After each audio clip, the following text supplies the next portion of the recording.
সমাজের একটা অলিখিত নিয়ম হলো, একটা ছেলে ঠিক ততদিন পুরুষ হয়ে ওঠে না যতদিন না সে নিজের কাঁধ দুটোকে একটা আস্ত পরিবারের ছাদ বানিয়ে তুলতে পারছে।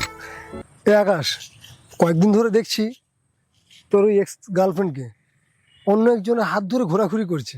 ছাড় ওর কথা, ও একটা চরিত্রহীন মেয়ে।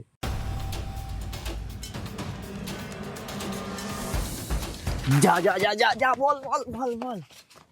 কি ব্যাপার, আপনি আমাদের রাস্তা আটকে দিলেন কেন? না মানে আমার কিছু কথা তোমাকে বলার ছিল আর কি।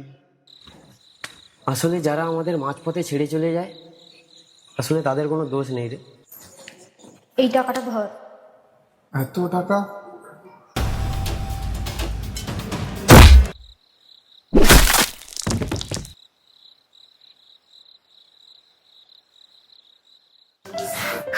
আমি বলেছিলাম আমাকে ভালোবাসতে, ওকে আমি বলেছিলাম আমাকে বিয়ে করতে।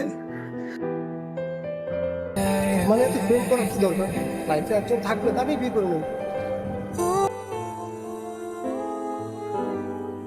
তোর মতো মেয়েকে আমি জন্ম দিয়েছি, এটা আমার ভাবতেও লজ্জা লাগছে। ছি ছি ছি, তুই তো চরিত্রহীন।